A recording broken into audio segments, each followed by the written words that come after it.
the greater will be the investment in the capitalist economy. Okay, now the rate of interest on savings and the rate of return on capital are nothing but the prices of capital. Thus, we see above that what goods are produced, by which methods they are produced, for whom they are produced, and what provisions should be made for the economic growth are decided by price mechanism or market mechanism.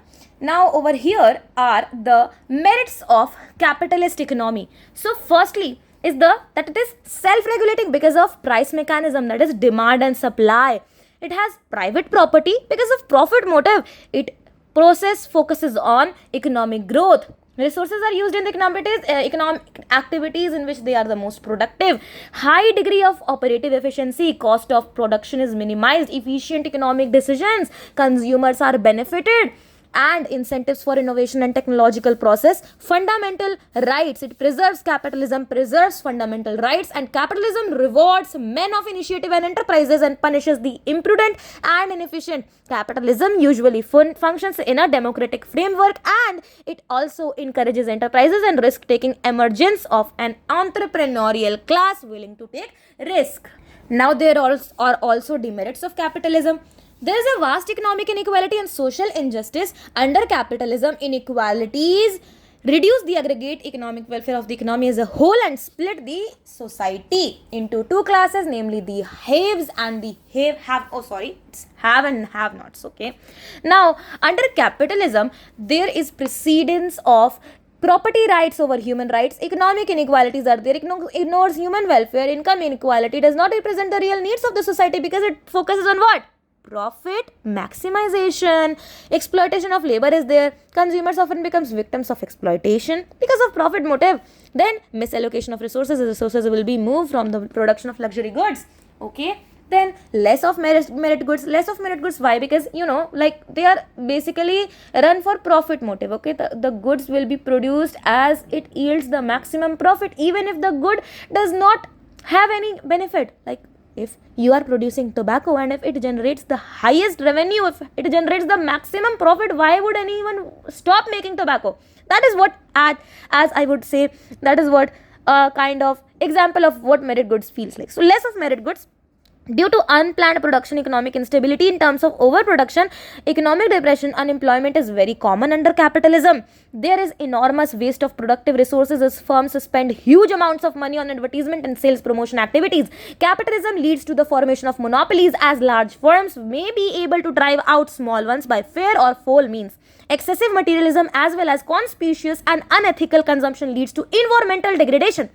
Socialist economy. Now, before moving to the socialist economy, let us see what it is basically like from the notes. Now, basically, socialist or planned or controlled. It is developed by Karl Marx and Friedrich Engels. By USSR, 1848 Communist Manifesto by Karl Marx. Okay. Now, for example, USSR, Vietnam, China, Cuba, North Korea, etc. Now, there are the functions given. Let us see it one by one. First of all, let us see the Communist Manifesto published in 1848 by Karl Marx, Friedrich Engels. Okay, in their work basically, in this economy, material means of production, factories, capital, mines, etc. All these things are owned by the whole community, represented by the state, that is government.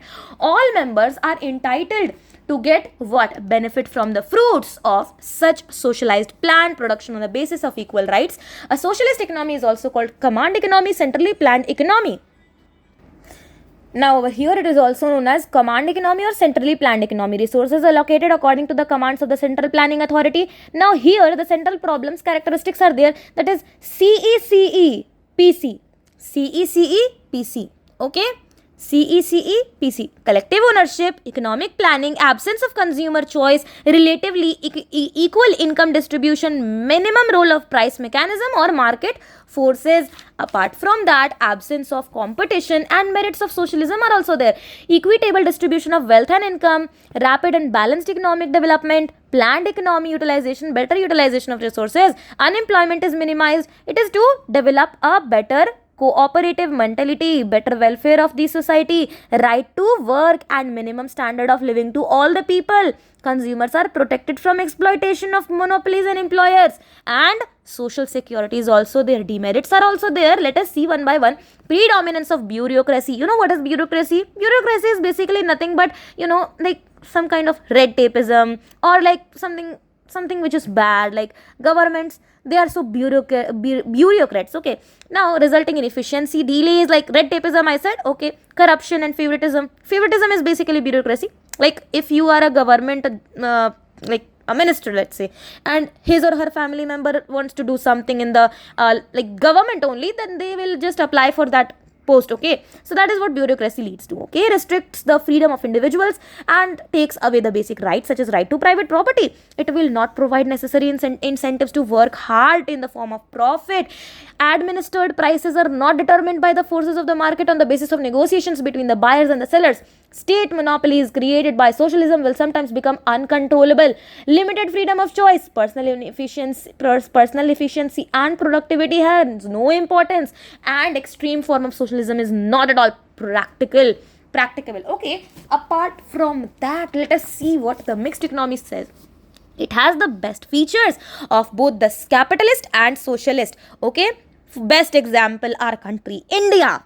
Coexistence of private and public sector, it means that private sector, public sector, and combination of these sectors, that is combined sector. Okay, now over here markets and governments are there, like vast economic developments of England, the US, etc., is due to the private enterprise. At the same time, it is noticed that private property, profit motive, and self-interest in the market economy does not promote the interest of the community as a whole, and such government should remove these defects of private enterprise. For this purpose, it must run itself, and selected private enterprise has own significance in the role of mixed economy. Now features are there: coexistence of private and public sector. In fact, mixed three sectors are there: private sector, public sector, combined sector. Okay, merits are there: economic freedom and existence of private property, which ensures incentive to work.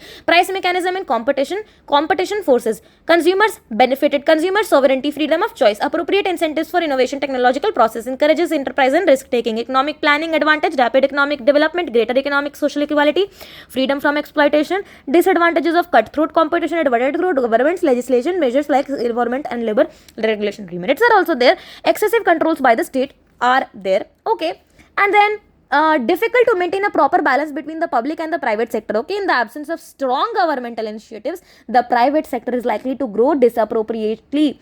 Okay, apart from that, the chapter, I think the unit is completed. Apart from that, the chapter is also complete. Okay, bye bye guys. Subscribe to my channel, and wait, share this video, like, and also guys, don't forget to subscribe my channel. Bye bye guys.